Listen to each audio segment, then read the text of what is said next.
the worst. But my son, I'll tell you, one of the craziest things that ever happened, my son went to college. And he went to college in McCook, Nebraska, which isn't far from here. He calls me up one day. He says, "Mom, I got a skin tag. What do I do?" I said, "Cut it off."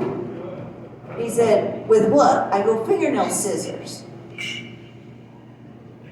He didn't tell me where it was. I didn't know it until he used the fingernail scissors. He's like, "Oh, it pinched. The scissors are stuck." I said, "Well, where is it?"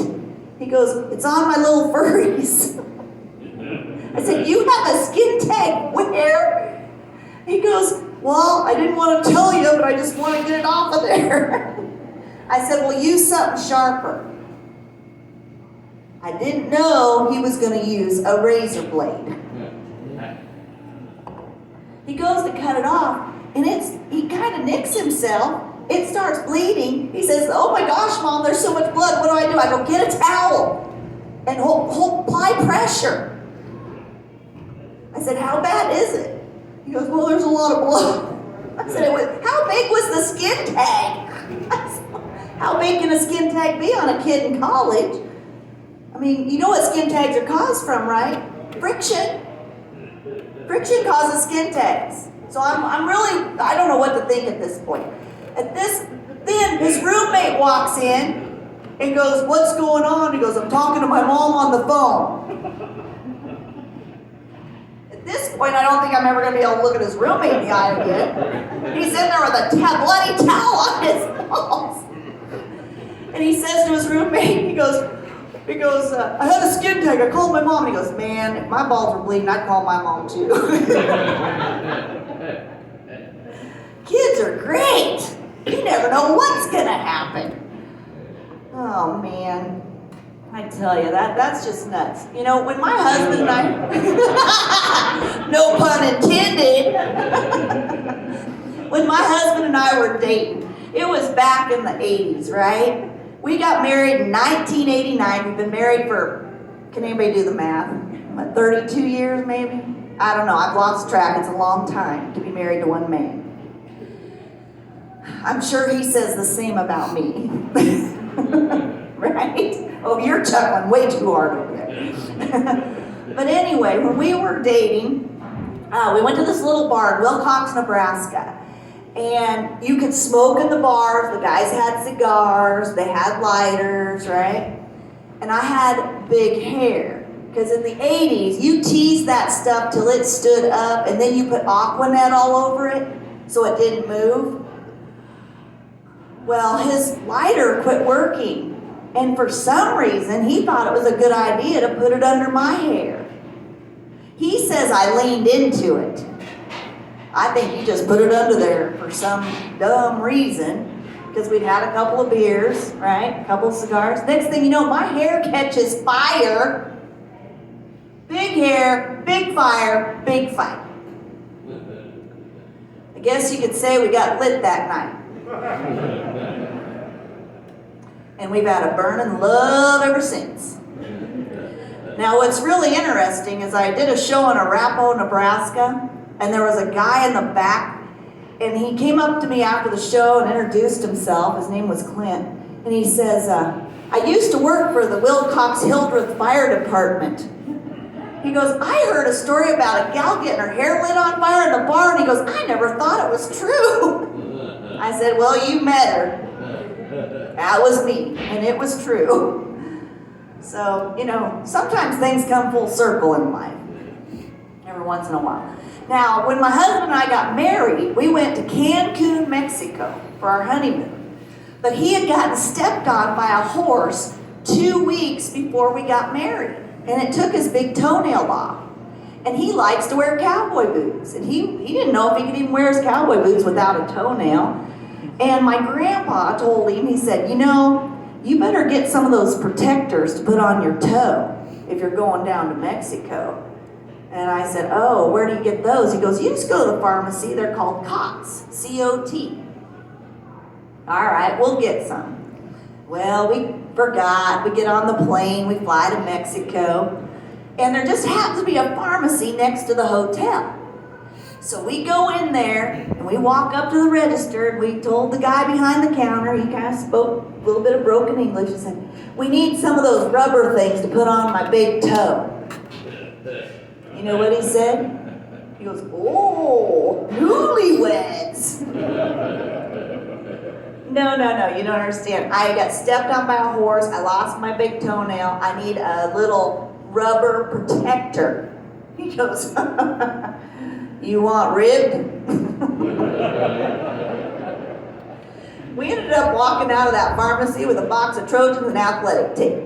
And that's what he went in the ocean with. It happens, folks. I don't know, that's kind of wild, but it definitely happens. Yeah, life's kind of entertaining sometimes. I've had a lot of jobs in my life. I worked at the Walmart distribution center for about 2.5 years. Anybody ever work at Walmart? Yeah, don't do it. No, I was working in the warehouse, right? And my boss, he kept saying, why do I always have to come looking for you? And I said, well, good workers are hard to find. I'd see them coming, I'd run the other way, you know? That's what you do when your boss is looking for you. Yeah, it was kind of typical. I carry mail for a living. I carry mail 3 days a week. Yeah, they only get mail 3 days a week. It's a 110-mile route.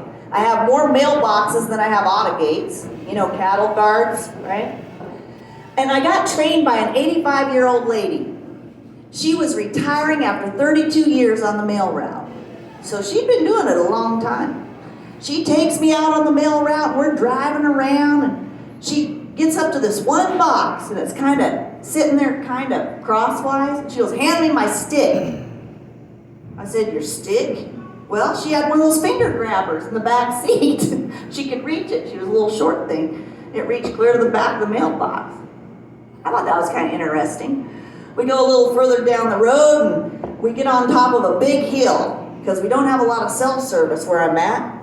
And she pulls out her flip phone and makes a phone call, and she says, Rex, I'm at the top of the hill, bye. And that was it. I said, who was that? She said, my son. So he knows which half of the route to come looking for me if I don't show up. So we go down the road a little bit further, and she pulls out a couple of bananas, and she stops to peel it. And we take a couple of bites, and down the road we go, and she stops to peel the banana again. At this point, I think she's just trying to be safe. She doesn't want me to not know the rules of driving and eating a banana or something. So we go down the road a little bit further, and she says, you want front or back? I said, front or back for what? She goes, potty break. I said, whichever one, nobody's coming. But I'll tell you what, I get done with that route 2 hours earlier than she did because I don't eat bananas. Right. Oh man, I sold Pampered Chef for 11 years. Anybody in here ever buy Pampered Chef stuff? Yeah, I love Pampered. I still love it. I sold Pampered Chef in the 90s. I still love the products. And I had a show one night in Curtis. It was somewhere around Curtis. I was driving home, and I come across this guy who had hit a deer. And the deer wasn't dead yet. And it did a little bit of damage to his vehicle. And I stopped, because I'm like, it's a local license plate. I stopped, and I said, sir, do you need some help? And he says, he goes, I hit this deer, it's kind of suffering a little bit. He said, I was going to try and put out its misery, but I don't have anything. And I said, I have knives in my trunk. And he kind of looked at me funny. I have knives in my trunk. Most people don't carry a lot of knives in their trunk, right? And I said, oh, you don't understand. I said, I've got several sizes. I said, do you want the Baba, the OJ, or the Dahmer? At that point, he says, ma'am, get back in your car. And I tried to explain I was a Pampered Chef lady, that I just traveled with a lot of knives, but he wanted me to get the heck out of there. I mean, that happens sometimes. Do I look like a serial killer to you? I thought I was a friendly-faced woman. I must have looked a little scary back then. But I took my mom on a Pampered Chef trip. I won a trip to, where were we going? We went to Washington, D.C., And we were flying out of North Platte. We had to go from North Platte to Kansas City on a puddle jumper. And it was like one of those 12-seater or 16. It was a very small plane. It was a rather stormy day and very turbulent. And it was one of these. We were up and we were down, and it was rain. And my mom says, Billy Joe, she said, "Did you win this trip?" I said, "Yes, Mom, I did." She goes, "You won this trip by selling stuff?" I said, "Yes, I did." She goes, "You need to sell more." Oh, well, sorry, Mom. It was much better once we got to Kansas City and got on a bigger plane. Yeah, I was like, well, did my best on that one, right? My poor mom. God, my mom's a deal. So, I gotta tell you, my mom is like, she's 75 now, and she has no filter. You know what I'm saying? She just says whatever comes to her mind these days.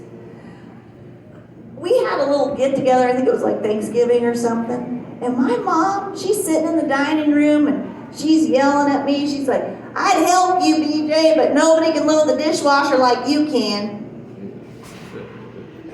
Kind of looked at her, and I'm like, "Load the dishwasher like I can?" And then pretty soon I get a text from my daughter, "Nobody can load the dishwasher like you can." Then my husband comes in the kitchen, he's like, whispers in my ear, "Nobody can load the dishwasher like you can." I'm like, "Thanks, Mom, thanks." Now nobody loads the dishwasher at my house. But I gotta tell you, my mom comes, and she comes to visit, and she sits in my husband's chair. She runs his remote. This is not good. This is not a good thing. So she yells at me, and she goes, "Can you get me that special coffee I like?" And I'm like, "Sure, Mom, Rumplemints and Bailey's coming right up." Keeps her out for a couple hours. But the biggest one is, I came home from the mail route one day, and my mom's standing at the door with her bags packed. And I'm like, "Mom, what's wrong? Are you leaving so soon?" And she's like, "I don't know how you do it." She goes, "All them bones in the living room." Now my kids had came and brought all their dogs with them. I don't have any grandkids, but I got a lot of grand dogs. My daughter has 2 dogs, a black lab and a one-eyed chihuahua. My son has 3 dogs. 2 of them are mutts and one of them's deaf. We have 4 dogs, and one of them only has 3 legs. Now when the kids come and bring all their dogs in the house, my husband thinks all our dogs need to be in the house. So I figured there was probably some dog bones in the living room. But when I went in the living room, what I saw was a raccoon carcass. Oh, it's right. Well, Mom, you got the bone thing right. Now listen, when I'm out on the mail route, I see roadkill all the time. I just pick that up and throw it in the freezer and save it for special occasions. You want to keep one of those around when Mom comes to visit. Throw it out there on the floor, and she goes home. I think it's a pretty good deal. Works pretty good for me. But I got to tell you, my dad died in '05. He was in a four-wheeler accident, and we had a pretty expensive funeral. And then my grandpa died in '16. Now my grandpa was quite the handyman, and my mom says, "I think we need to cut some corners." I said, "Well, Mom, what do you want to do?" She says, "I think we ought to have Grandpa cremated." I said, "All right, I don't mind," and I think Grandpa wouldn't care. She goes, "Have you seen the price of those urns?" I said, "No." She said, "I think we ought to bury him in a toolbox." I go, "Can we get a new one?" We did. We went down to the hardware store, got a bright red toolbox. I'm like, "That's all right. That sounds good. Grandpa would understand. He would love it." Then my grandpa's cat was on its last leg, and my mom had it cremated too. I said, "What are you going to do with that cat?" She goes, "I'm going to put it on top of Grandpa." I said, "Can we do that?" Evidently we can, because that's what happened. The cat is now eternally on Grandpa's lap. So I got to thinking, maybe I should cut some corners too. Did you know that if you donate a body to science, it's free? That's right. I'm going to donate my mom's body to science. But here's what happened. She's been to a couple of my shows. She found out she changed her will. I can no longer donate her body to science. It's in the will. Who does that? Oh, man. Good thing I'm an only child. I can probably override that. I'm going to give it my best shot. No, my mom, she's great. I love her a lot. But after my dad died, he died in '05, my mom was a little lonely. So she got on something called OurTime.com. Anybody heard of that? It's for people over 50. So she finds a man. She marries him. He was looking for a sugar mama. She was looking for a sugar daddy. And pretty soon they had a diabetic divorce. It only took 4 months. And they realized neither one of them had any money. So I guess she didn't marry for love. Neither did he.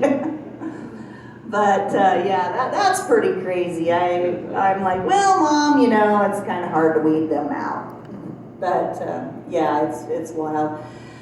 Like I said, I've had a lot of jobs. I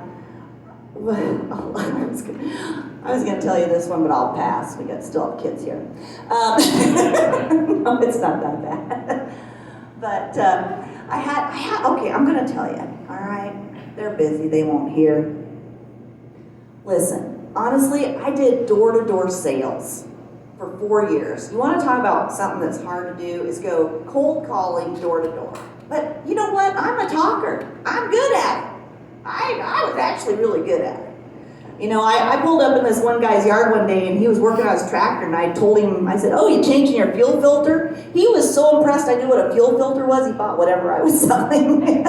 Didn't take much, right? But anyway, I went to this one guy's house and I had 5 recommendations to go there. And I'm talking to this guy and he gets up and goes to the back room, comes back out, and he had something hanging out of his pants. And I'm like, oh my goodness, he forgot to zip it up. That's what I thought. Well, I think he did it on purpose because let me tell you, I've met some real pricks in my life, but that guy was the whole cactus. That's right. So I got a little fearful about going door to door after that. But I found something that made it so much easier. That's right. I got me a little flashlight and Betty the Buzzer. What's that? Be a volunteer? No, that would be assault. I have to have permission or $100. Seriously, I was at a bar one night in Cambridge, and my girlfriend and I were sitting up at the bar. We were just having drinks, catching up, and these guys I think they were from Michigan. They were hunters. It was in November, and they wouldn't leave us alone. I said, sir, don't make me go get my stun gun. He goes, you have a stun gun? I go, yes, I do. He goes, I'll give you $100 if you'll stun my buddy. Well, why not? I did it. But the thing about the stun gun is, it doesn't replace, it's just a deterrent, right? I mean, most people don't like electricity. It's scarier. I mean, if you're not the guy holding it, it's kind of scary. But I guess, you can put down a bear with it, so I guess it works pretty good. I do carry one in my door pocket of my car, and then I have my 380 under the seat, and then don't tell the people at the post office. You're not supposed to have all those things. And the hand sanitizer bottle also has vodka in it. They have made it way too easy. They handed out hand sanitizer bottles that look like a fifth of vodka. And it says hand sanitizer. And you look at it and it's like rubbing alcohol. I'm like, well, that's what vodka is, right? So mine has vodka in it. But I gotta tell you, Grey Goose is my spirit animal. I thought that was funny. You guys didn't like that one. Oh man. I went on a trip in January. I recently took a trip to Mesa, Arizona, and it was when it was really cold in January. So it was a good time to get out of Dodge. But I had a couple of weird things happen. Have any of you guys ever flown on a plane recently? You ever been checked by TSA? All right, do not wear an underwire bra. I got felt up more than my husband, I'm telling you, in the last month, more than my husband had. I do not wear an underwear bra to the air. I'm telling you, she was patting me down good. I mean, she was getting fresh. But then we went and we took this Uber. The last day we were there, we'd taken a couple of Ubers. You know, they come within 20, 30 minutes. You know, you never have to wait for. So we had ordered an Uber to get on the plane. We were leaving at 5 in the morning. It took the Uber 45 minutes to get there. So we're running late. He stopped and got gas. We were in a compact car. There's 4 of us. We have lots of luggage. And, you know, before you take a trip, sometimes, when I was growing up, my mom told me to separate my clothes when I do laundry, right? Your lights, your darks, your towels. But when you're getting ready for a trip and you're in a hurry, you throw everything together and just throw it in the washing machine, which is what I had done. I'd thrown my coat, my clothes, everything in there to wash it before the trip.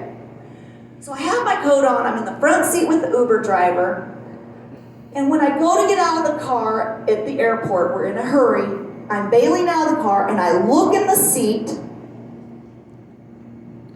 and I saw something like this laying in the seat. And I thought, oh my gosh, my underwear fell out of my shirt sleeve. Because that can happen. It looked like my underwear. So I took it. And I put it in my pocket. I got on the plane. I flew to Grand Island. I get out. I go to my car. Do you know what I had in my hand? The Uber driver's gator mask.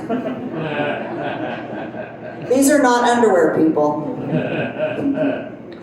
I guess I could maybe use it for a tube top or a mini skirt. I was like, I'm sorry. I didn't mean to steal your gator mask. I thought it was my underwear. I mean, what's worse? A creepy old lady leaving her underwear on the seat of the car? I'm like, I didn't want to be that creepy old lady for nothing, man. That was bad. I was scared. Oh, but it could. I figured, you know, better safe than sorry, right? Because I'd have felt way worse if those really were my underwear on the seat in that Uber. So anyway, getting old's kind of hard, right? You guys, a lot of you are very young in here. Getting old's a little difficult. I'm 54 years old. And, you know, sometimes you get gout, diabetes, high blood pressure, right? Give me a good old STD any day, right? That kid right there. Do you know what STDs are?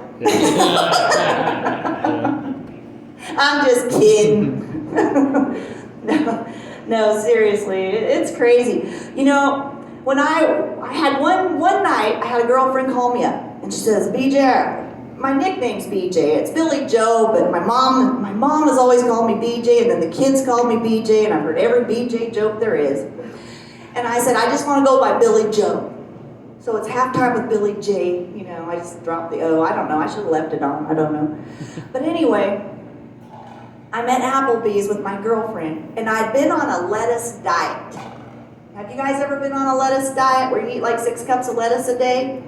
It's supposed to help get you regular. Well, what it does is it turns you into a salad shooter. Now I'm at Applebee's and I've just had my 6 to 8 cups of lettuce, and I've had 3 apple sangrias. They're big bowl of alcohol. I'm feeling fine. And I called my son up at college and I said, Dool, you need to drive your mom home tonight. I've got some bad lettuce and I don't feel good. Lie a little bit. So he has a friend drop him off at Applebee's. We get in the car and we head out of North Platte. We're 7 miles north of town. I said, Dool, stop the car. I gotta get out. I get out, I go to the back car and I throw up. Now that's the easy part. But when you've had 6 cups of lettuce for several days in a row, do you know what happens when you throw up? You're throwing up, and then all of a sudden, there's expulsions. From the back end. It wasn't pretty. I said, Dual, pop the trunk. I'm a mom. I have everything in my car. I grab a blanket, I wrap it around me, I go back to the front of the car, I get in, I shut the door, and I said, drive me home. We were good until he cranked the heater. Why would you do that? He cranks the heater up, and all of a sudden, I can see him look at me. He goes, Mom, did you shit your pants? So very dignified, I said, yes, I did. You might want to turn the heater down. It's in my shoe.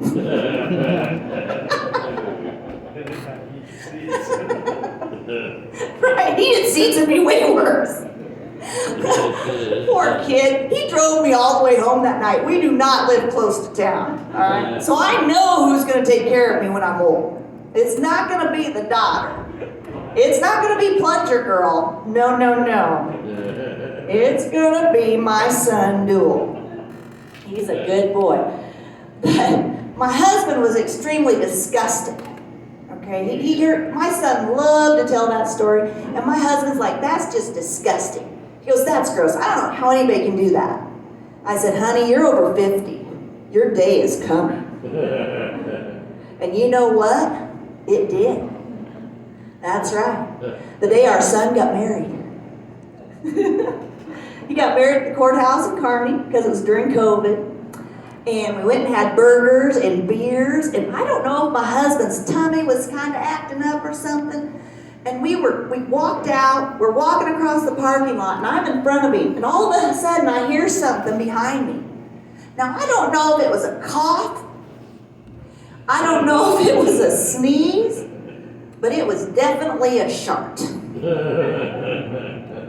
Because he goes, oh! I said, what's wrong with you? He goes, oh my gosh. He goes, I think I just shit my pants. I said, really? I'm thinking this is a good thing for me. And he goes, can you look at it? And he bent over. He wanted me to see if it was coming out his jeans. I said, I ain't gonna look that close. I go, you brought some extra underwear, didn't you? You know what his answer was? No. I said, you're a grown man over 50. We're spending the night at your mom and dad's, and you did not pack extra underwear. No. I packed my socks, a t-shirt, my phone charger, Rolaids, toothbrush, allergy pills, all the necessities. Now let me tell you folks, when I go somewhere, I pack 2 pairs of underwear for every day I'm going to be gone. Just in case I have an accident. So I'm like, well, we better get you some underwear then. So we went to the dollar store. I get out, I'm going in to pick him up. And he follows me in there. At this point, I knew he was traumatized. Because why wouldn't you just stay in the car? Did he think I was going to get the wrong size? We've been married 30 years. I know what size of underwear he wears. So I go in there, I grab the mediums, he's following me, I go up to the cashier, I pop him down, I look at her, and I said, you know, accident. I'm having fun.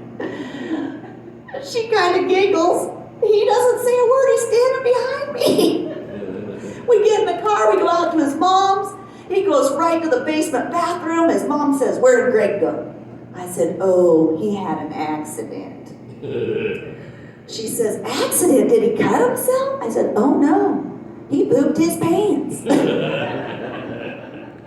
you know what she said? She goes, that can happen to anybody. I said, that's right, it can. So he can't give me any grief anymore about the whole Applebee's thing. But I'll tell you what, this is what has happened after 30 years of marriage. Anybody else in here been married 30 years? How long have you folks been married? 40.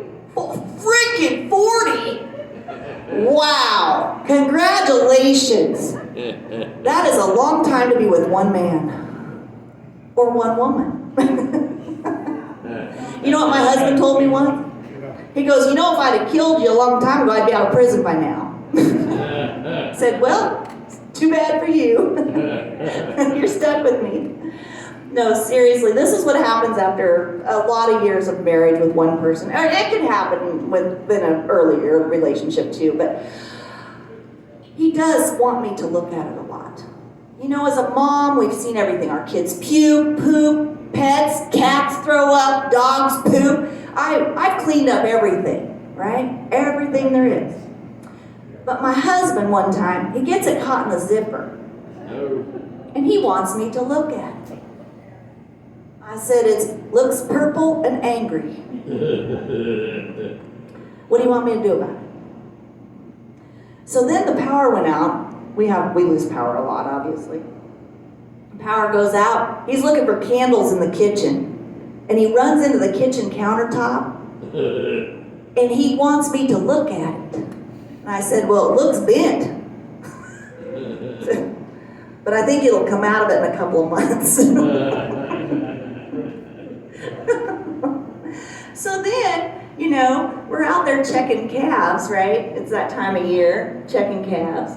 And after a couple of weeks, he just leaves his pajama pants on, puts his muck boots and a coat, and comes out and goes, you know.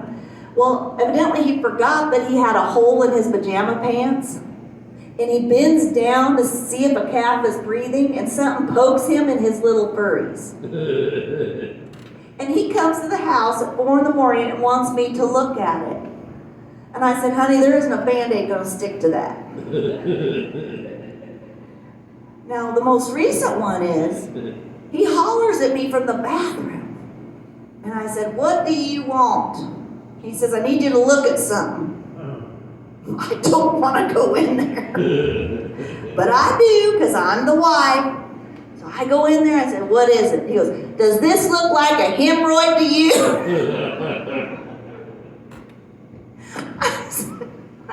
I think that's a dingleberry. Just use the bidet. But see, that's the thing. He's always wanting me to look at it. Now, if something happens to me, I don't ask him to look at it, right? I mean, I had this deal happen once. My daughter's 30 years old. She said to me, she goes, Mom, you're taking care of yourself, right? I go, what are you talking about? She said, well, you know, when you get older, you get hairy in places. She goes, you know, people do Brazilians and they're bleaching and all that. She goes, you're probably pretty hairy back there. I go, what are you talking about? But then I got out the mirror and I looked and I was back here. Number 2, do you know you get a lot of hair back there? I went and got the Nair. I got the Nair hair remover, put it on. I was going to get in the shower, but then my neighbor called. She had a lot to say. It was supposed to stay on 2 minutes. It had been 20. I started to feel a burning sensation in my nether region. I said, honey, I gotta go. I jumped in the shower, but it was too late. I was just trying to do a little shrub cleanup, and I burnt down the whole forest. I needed the fire department, that's right. I walked like a bull-legged cowboy for a week. But did I ask him to look at it? No, I did not. I did have something happen, though. I got him back really good, though. Have you ever laid in a tanning bed? We were going on this trip, and I didn't want to get sunburned. So I went and I started going to this tanning bed. But I was wanting to tan the inside of my legs. So I laid in this tanning bed so that the inside of my legs would get tan. But what I didn't know was that I was going to burn my hoo-ha. That's right, I accidentally burnt the hoo-ha. Now, I tell you what, I went to put my jeans on it, it was a little painful. So when I got home, I proceeded to see what I could do about my problem. I got out some aloe vera, you know, I got out some medications, but nothing was really working. So I got a bag of peas and put it on my hoo-ha. I'm sitting on the couch with a bag of peas on my hoo-ha. My husband walks in and wants to know what I'm doing. Do you know what I said? Fixing your supper.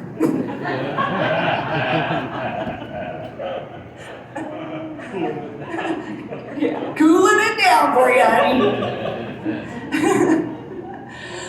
French word for buffet, kuta. All you can eat.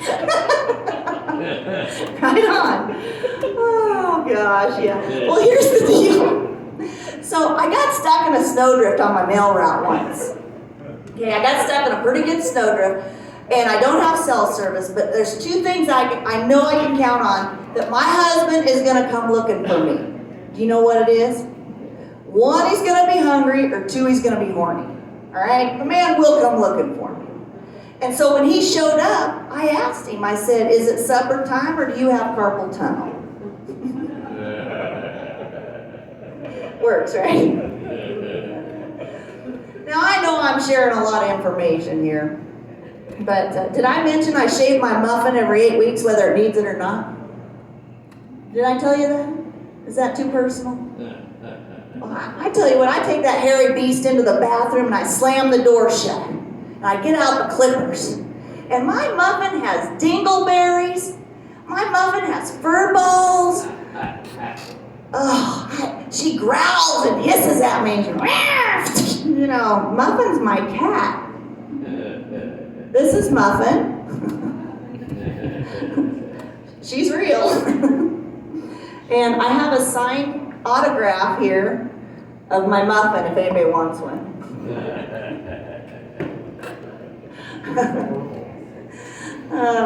I did have something happen the other day, though, that was kind of funny. I had made this pizza that I saw on TV, you know, or it was actually on like a TikTok thing. And